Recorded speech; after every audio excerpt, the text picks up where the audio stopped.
Assalamualaikum warahmatullahi wabarakatuh. Halo Sobat Unisda dimanapun kalian berada. Kembali lagi bersama kami di Unisda Official Podcast.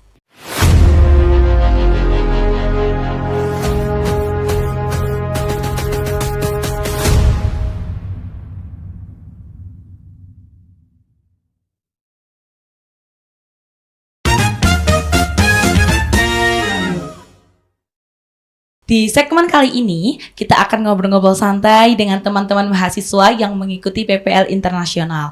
Mereka semua ini akan pergi ke negara Filipina. Wow. Dan Unisda ini bekerja sama dengan salah satu universitas yang ada di Filipina. Lebih tepatnya pada Southern Light University. Mereka semua akan berangkat pada tanggal 19 Januari 2025. Sebelumnya kita kenalan dulu yuk. Siapa sih keempat mahasiswa ini? Dimulai dari mahasiswa sebelah kanan saya. Baik, halo Sobat Unisda, perkenalkan nama saya Ihda Aulia Rohmah. Bisa dipanggil Ihda atau Lia. Saya dari jurusan Pendidikan Bahasa Inggris, sekarang lagi menempuh semester 5. Baik. Selanjutnya, dari Mas yang kacamata ini. Baik Sobat Unisda, nama saya Bagas Nurdianto. Iya, tadi kan kita sudah kenalan dengan mahasiswa yang ada di sebelah kanan saya, Mbak Ihda dan juga Mas Bagas. Selanjutnya kita kenalan dulu dengan mahasiswa yang berada di sebelah kiri saya. Silahkan.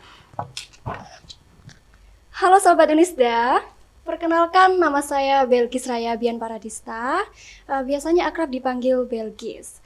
Saya berasal dari Bumirejo, Kepohbaru, Bojonegoro. Kebetulan di sini saya juga sekelas dengan mereka. Saya mengambil jurusan Pendidikan Bahasa Inggris dan sedang menempuh semester 5. Oke, selanjutnya. Halo, nama saya Irfan Suryansa. Saya dari Sekaran, satu kelas dengan mereka. Ya, salam kenal. Oh, jadi semua keempat mahasiswa ini semua berasal dari program studi pendidikan bahasa Inggris ya?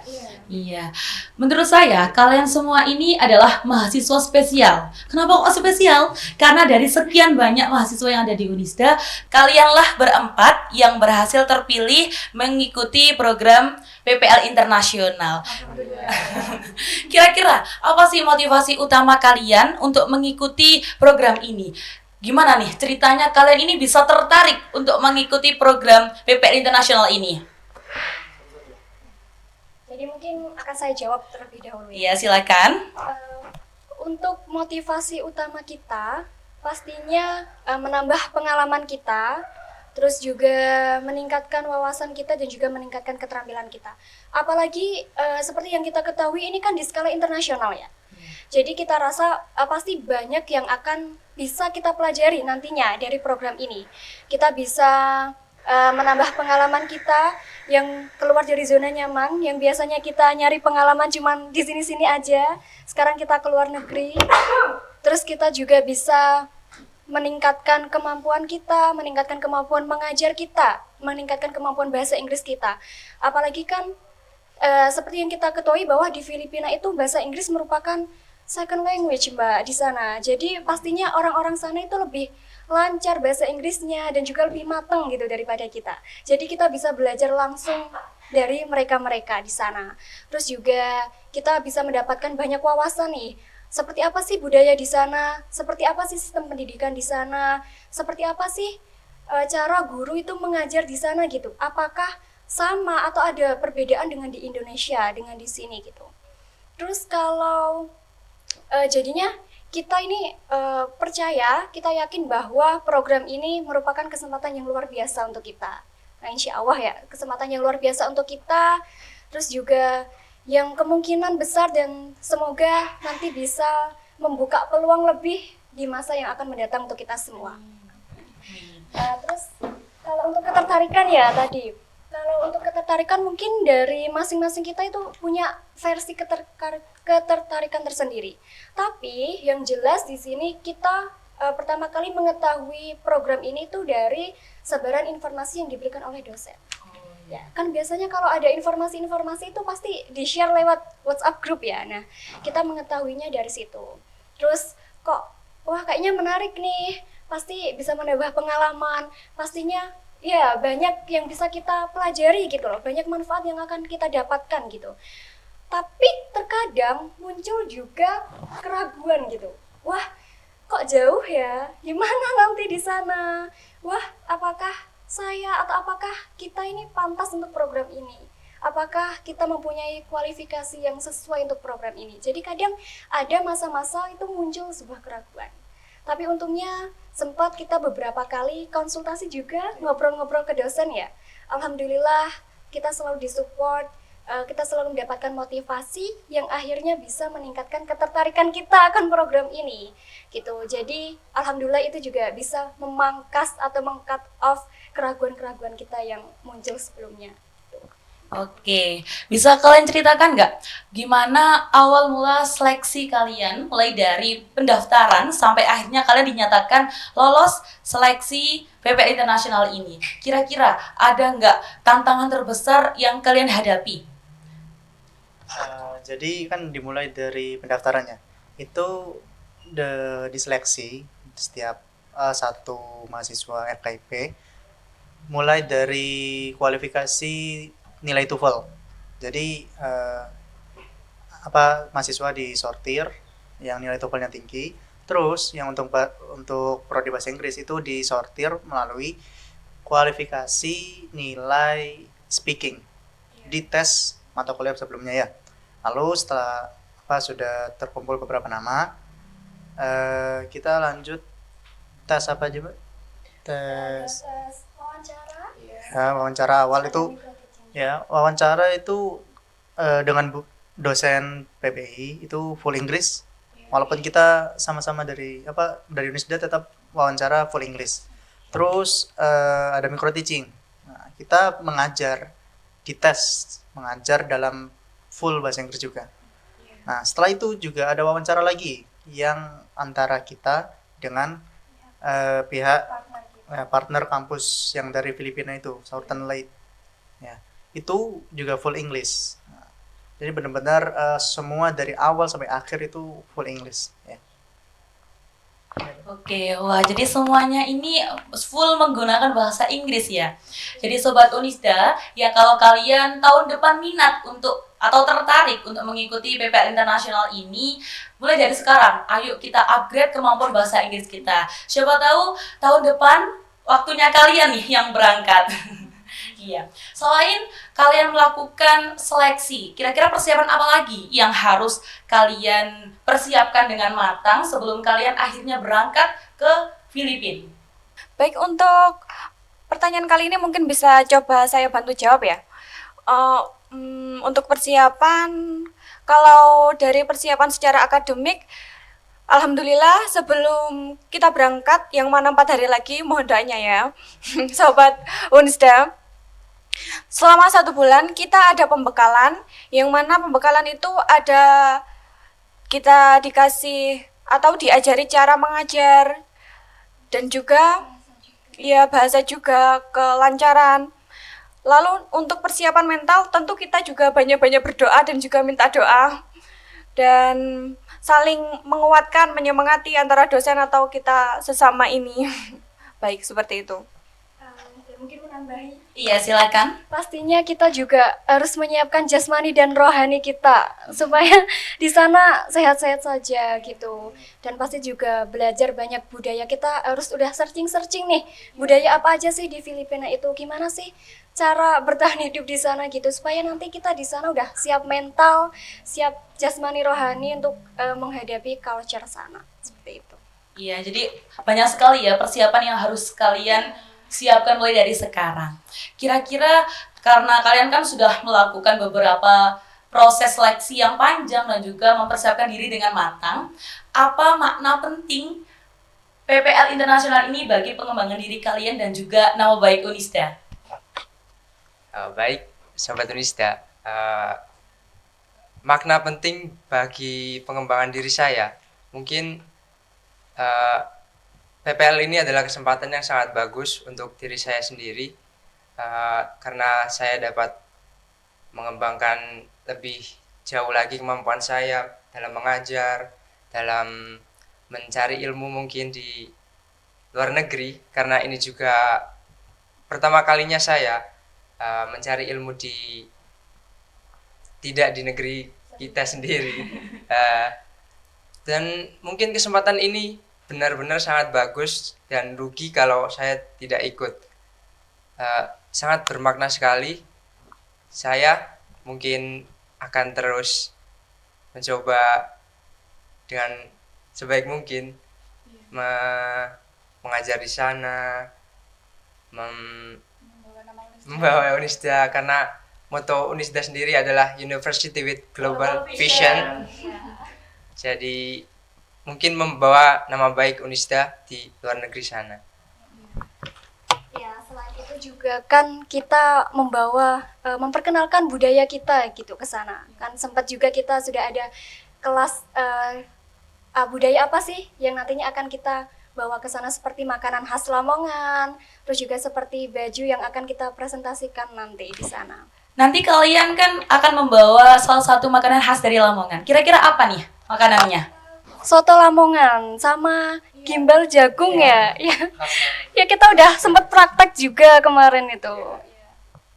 Oke, kalau bajunya sendiri? Baju khas Lamongan ya. Iya, baju khas Lamongan. Oke, jadi kalian kan akan berangkat ke Filipina ya? Gimana, deg-degan nggak? Kalau untuk deg-degan sih sekarang belum kerasa ya untuk saya pribadi. Mungkin Mungkin karena masih 4 hari lagi. mendekati Iya. mungkin ya. Mungkin besoknya, mungkin malamnya deg-degan terus. Nggak bisa tidur. Iya.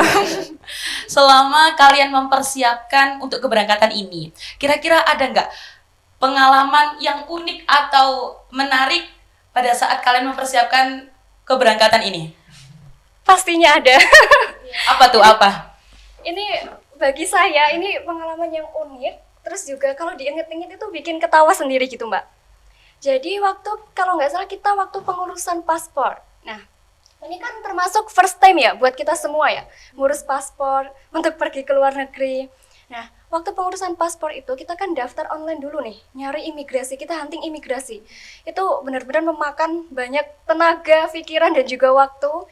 Dimana kita yang awalnya mau ngambil paspor biasa, reguler, kita hunting sampai ke Denpasar, sampai ke Cikarang, sampai ke Bandung, itu slotnya itu sold semua. Jadi nggak ada di bulan tersebut gitu. Terus akhirnya kita ganti ke elektronik ya. Alhamdulillah itu kita dapat, dan yang paling dekat itu kemarin kita dapat di Kediri. Nah, akhirnya kita bareng-bareng nih berangkat ke sana. Dan di sana juga ada sedikit kayak miskom, mungkin juga kelupaan dari kita sendiri, di mana kita sudah mempersiapkan beberapa data yang diperlukan, beberapa dokumen yang diperlukan, tapi ternyata di sana itu kita masih, karena tujuan kita bukan untuk jalan-jalan ya, kita di sana untuk belajar. Jadi kita lupa ngeprint kayak surat yang menunjukkan kita mau belajar di sana gitu. Dan itu sampai dokumen saya sempat ditahan. Jadi saya disuruh, udah kamu ngurus surat ini dulu. Dan ternyata kita juga membutuhkan KTM nih.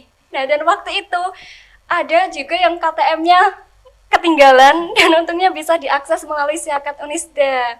Yaitu menurut saya, jadi kita udah ya nggak panik banget ya. Untung di situ sudah disiapkan kayak print, ada koperasi juga. Jadi kita udah bergotong royong mendadak ngeprint, ada yang beli materai juga.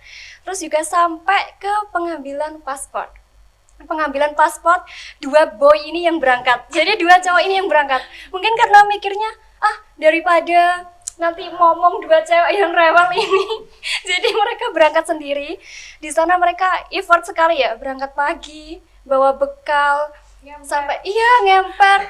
Ya ampun, itu bahkan ada yang ngantuk di sepeda motor. Itu kita di-share kan ya, Mbak, videonya, kayak ya wah, ketawa iya, tapi worry, takut iya, nanti kalau jatuh gimana, karena bener-bener nyamper di pundak gitu. Terus sampai sana mereka langsung buru-buru hunting es krim, karena di sana disediakan es krim gratis. Dan ya untung alhamdulillahnya semua berjalan dengan lancar, paling cuman ya kendala kecil-kecilan seperti itulah. Ya, kira-kira siapa nih yang ngantuk nih antara 2 boy ini? Aduh, ngaku. Coba. Dari poin saya ya, saya kan menggoncengkan Mas Irfan. Dia itu dari malam sudah tidur di rumah saya kan. Dari malam sudah saya siapkan karpet, tempat tidur lah. Kita tidur bareng. Dia baru sampai rumah saya jam 1. Itu langsung nempel tidur. Pagi-pagi, bangun pagi banget. Kita berangkat jam 6 ya? Jam 6. Mandi, sholat, terus kita langsung berangkat. Dan kebetulan itu dibuatkan bekal sama ibu saya. Dibuatkan 2 bekal. Sudah saya bawa. Baru pertengahan jalan, baru 15 atau 20 menit, Mas Irfan sudah tidur di benak saya. Dan itu agak kaget-kaget. Aduh, nanti ini jatuh gimana? Apalagi cuman berdua. Jadi saya sepedahan itu helmnya selalu berbenturan terus. Ya, itulah tadi cerita menarik ya sebelum kalian mempersiapkan, selama kalian mempersiapkan PPL Internasional ini. Kalian kira-kira berapa lama di sana? Insya Allah 1 bulan ya, sesuai LOA-nya. Aturannya PPL internasional maupun lokal kan 1 bulan. Jadi kita mengikuti aturan seperti itu. Ya, kalian semua berarti 1 bulan berada di Filipina. Kira-kira ada nggak target atau capaian yang harus kalian lakukan selama kalian berada PPL Internasional di sana? Pengembangan diri. Terus juga kayak membangun network ya kan di sana. Kan Kesempatan banget di sana. Kesempatan yang bagus banget buat kita ini berempat di negeri orang lain. Mungkin kita dapat ilmu yang baru, cara pengajaran yang baru. Kan di sana juga mungkin kurikulumnya berbeda banget dengan Indonesia. Mungkin kita dapat kayak lihat referensi ya, dari referensi sana. dari Iya. sana kita bisa pakai di sini mungkin, atau kita yang menunjukkan kurikulum kita di sana, bagaimana cara pengajaran kita bagi anak-anak di sana. Data yang sangat langka. Ya, pastinya. Kesempatan banget. Iya, pastinya juga kan apalagi untuk Unisda sendiri kan membangun jaringan gitu loh, membangun jaringan internasional yang mungkin kedepannya bisa menjadi peluang untuk hubungan kerjasama yang lebih gitu. Baik sekali. Jadi, setelah saya dengarkan untuk tes dan lulus PPL Internasional ini kan nggak mudah ya, tentunya. Kalian harus melakukan beberapa seleksi dan juga persiapan yang matang. Kira-kira ada nggak orang spesial yang senantiasa memberikan dukungan kalian, yang senantiasa memberikan motivasi kalian, sehingga kalian masih mau bertahan sampai titik ini? Ini kayaknya harus semua deh orang Jawa ya, karena pasti punya orang spesial tersendiri. Coba dari Mas Bagas dulu. Karena saya diajak sebenarnya untuk daftar PPL ini, saya sebenarnya nggak tahu info-infonya, cuma ada dari teman saya, kebetulan teman dekat dari kelas, dia dapat info ada PPL ke Filipina. Saya diinfokan dari dia, saya juga tertarik karena dia yang terus menggeber-geber saya untuk daftar. Tetapi dianya kebetulan nggak lolos dari segi seleksinya. Nah, kebetulan alhamdulillah kok saya yang lolos, dan saya juga dapat motivasi dari keluarga saya yang awalnya sebenarnya agak ragu-ragu banget karena baru pertama kali ke luar negeri, cukup lama juga, 1 bulan itu waktu menurut saya nggak singkat banget. Banyak yang dukung saya dari keluarga saya, teman dekat. Ya, itu dari saya. Oke, selanjutnya dari Irfan. Apa nih? Siapa nih orang spesial kamu yang senantiasa kasih dukungan kamu? Ya, saya pasti orang tua ya, khususnya ibu. Ibu kan, apalagi ini saya adalah anak satu-satunya, jadi ya harus bersikap layaknya harapan satu-satunya. Jadi apapun itu harus maksimal. Pokoknya orang tua saya mendukung penuh apapun itu. Jadi ya saya sebagai anak satu-satunya ya nggak boleh mengecewakan. Ya, harus berusaha semaksimal mungkin apapun itu. Ya, tadi kan sudah tahu jawaban dari para 2 boy. Sekarang yang ceweknya juga. Nah, jadi siapa sih yang paling memotivasi ya sampai akhirnya kita atau saya bertahan di titik ini? Pastinya yang pertama orang tua. Meskipun sama, pastinya semua orang tua kan pasti punya rasa kekhawatiran.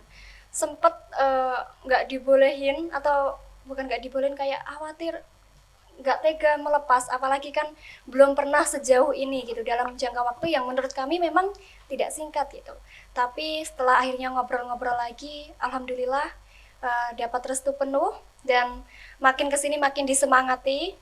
Itu benar-benar motivasi terbaik. Terus yang kedua juga pasti dari dosen, dari beberapa dosen, khususnya dosen pembimbing kami, itu yang selalu memberikan support dan motivasi untuk kita untuk yakin terus maju di program ini. Dan pasti yang nggak kalah penting juga diri sendiri. Jadi kalau diri sendiri nggak memotivasi, kita dapat motivasi dari luar sebanyak apapun gemboran motivasi itu pastinya ya bakalan ragu gitu. Ya, selanjutnya yang terakhir dari Ihda nih. Iya, baik. Tadi kan pertanyaannya apa yang memotivasi kita? Orang spesial. Oh iya. Baik, jadi yang memotivasi saya dan membuat saya bertahan sampai semua proses ini selesai kita lakukan, yang pertama, yang mungkin kita semuanya juga sama ya, pastinya diri sendiri, karena saya kan merasa tanggung jawab dengan apa yang saya pilih dan tanggung jawab untuk menyelesaikan semua proses dari apa yang saya pilih ini, yaitu PPL Internasional. Lalu kemudian pastinya orang tua yang selalu mendoakan dan menanyakan saya ini perlu apa lagi, butuh apa lagi, apanya yang kurang, sama seperti yang lain. Lalu tentu saja juga dosen yang bertanggung jawab mengurus PPL dari segi teknis maupun mekanismenya dan selalu memberikan motivasi untuk kami semua. Selain itu juga sahabat terdekat saya, khususnya Mbak Alfi dan juga Mbak Fatus yang selalu memberikan dukungan dan doa-doanya. Dan juga teman sekelas ya, kebetulan teman sekelas juga sangat suportif. Iya. Teman dekat kita, sekelas Iya. semuanya, Sangat aduh, suportif. kapan berangkat? Ini Iya. semangat ya, semangat gitu. Alhamdulillah. Dan juga yang terakhir yang membuat saya masih bisa bertahan dengan semua prosesnya adalah kita berempat, tentu saja Mbak Belgis, Mas Irfan, dan juga Mas Bagas, yang saling menguatkan, saling membantu, saling mengingatkan, seperti itu. Setelah kalian berada di Filipina selama 1 bulan, tentunya kalian kan akan pulang ke Indonesia. Nah, kira-kira langkah apa yang kalian rencanakan untuk memanfaatkan pengalaman ini bagi masa depan kalian?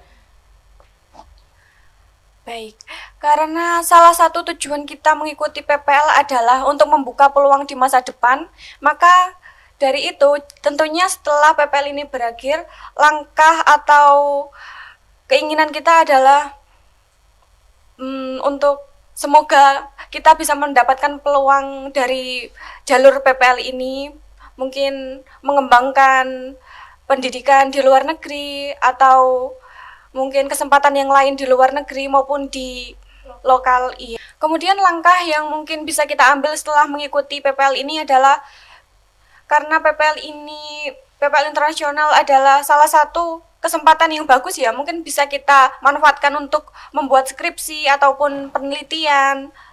Tentunya seperti itu. Iya. Iya, terima kasih. Terakhir nih, apa pesan atau tips yang kalian untuk teman-teman Sobat Unisda, siapa tahu mereka juga berminat tahun depan untuk mengikuti program PPL Internasional ini? Mungkin satu-satu ya untuk tipsnya. Ya, silakan. Dimulai dari, tadi kan sebelah, ini sekarang dari sebelah kiri saya. Saya mulai aja. Ayo silakan Mas Irfan. Tips dari saya mungkin lebih dipersiapkan semuanya, jangan sampai ada yang kurang dari persiapan mengajar, persiapan untuk tes seleksi. Itu penting banget karena kalau nggak lolos seleksi kalian nggak bisa lanjut. Jadi persiapkan lagi, kembangkan cara mengajar kalian dalam berbahasa Inggris juga, kembangkan lagi. Iya. Ada tambahan lagi tips atau pesan? Mungkin kita bakalan ngasih tips satu-satu ya, mungkin karena bisa beda-beda tipsnya. Iya, silakan.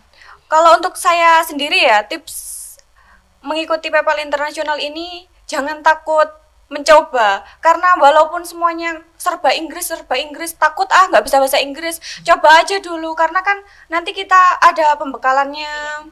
Iya. Terus kalian kan juga bisa belajar sendiri. Walaupun tidak langsung bisa ya, tidak langsung fluent, tapi kan kalian bisa memanfaatkan bidang atau keahlian kalian yang lain. Karena kemarin yang ikut seleksi ada dari jurusan seperti matematika dan juga PGMI. Iya. Karena tahun lalu yang lulus PPL di Filipina, lulus seleksinya itu berasal dari jurusan PGMI ya, Bu Yeni. Ya, sekarang sudah menjadi guru. Itu dia dari PGMI dan kata beliau tidak terlalu fluent, tidak sefluent jurusan pendidikan bahasa Inggris, tapi bisa lolos ya karena skillnya yang lain. Seperti itu. Dan juga yang dari matematika itu juga ditekankan ikut sebenarnya untuk mengajar matematika di sana. Jadi tidak usah takut kalau mungkin bahasa Inggrisnya tidak bisa atau tidak fluent gitu, tidak lancar. Kan yang penting kita punya skill yang lain dan juga bahasa Inggris bisa kita pelajari seperti itu. Seperti kata Mbak Ida tadi ya, jangan takut mencoba hal baru, apalagi takut gagal, karena kegagalan itu indikasi bahwa kita pernah mencoba. Ya. Terus apalagi kalian dengan alasan-alasan lain, apalagi sibuk organisasi ya. Saya sendiri ya juga ketua ETSA, terus banyak lah juga ada ya, semuanya itu nggak ada alasan untuk tidak berprestasi ya. Nah terus kalau kalian sering melalaikan hal-hal ini, terus kesempatan ini, takutnya semua keajaiban yang kalian harapkan di setiap doa-doa tersebut datang dari hal-hal yang kalian hindari ya. Jadi jangan sampai melewatkan kesempatan, karena semua orang memiliki kesempatan yang sama. Yang membedakan itu effort kita masing-masing ya. Nah, itulah tadi pesan tips dari teman-teman mahasiswa. Sekarang kira-kira apa nih kata-kata hari ini yang menggambarkan kita? Oke, kata-kata hari ini khususnya untuk mahasiswa-mahasiswa ya, supaya termotivasi. Ingat, jangan pernah takut untuk mencoba. Ketika kamu mendapatkan suatu kesempatan, maka gapailah kesempatan itu. Karena kesempatan tidak akan datang dua kali. Belum tentu di masa yang akan datang, kamu akan mendapatkan kesempatan yang sama. Ingat, berprestasi itu tidak hanya tentang kemampuan, tetapi juga tentang karakter, performa, bekerja keras, dan juga kita mau belajar dari pengalaman atau kegagalan yang pernah kita alami. Hal kecil yang kamu ambil hari ini, langkah kecil yang kamu ambil hari ini, bisa menjadi pencapaian yang besar di kemudian hari. Iya, sangat luar biasa sekali pesan atau tips dari teman-teman PPL kita. Semoga kalian kelak nanti tanggal 19 Januari 2025 kalian berangkat ke Filipina dan kembali lagi ke Indonesia, kalian semua dikasih permudah oleh Allah Subhanahu wa taala. Iya, kita doanya dari semuanya dan juga dari Sobat Unisda ya. Tak terasa kita sudah berada pada akhir segmen podcast pada hari ini. Semoga motivasi-motivasi dari teman-teman tadi dapat memotivasi kalian semua untuk mengikuti jejak mereka dan dapat berprestasi di tingkat internasional. Saya ucapkan terima kasih kepada teman-teman PPL Internasional karena sudah mau meluangkan waktunya dan juga berbagi pengalaman mereka. Sobat Unisda, jangan lupa terus saksikan podcast Unisda di episode-episode selanjutnya. Dan jangan lupa like, comment, and subscribe. Sampai jumpa. Wassalamualaikum warahmatullahi wabarakatuh.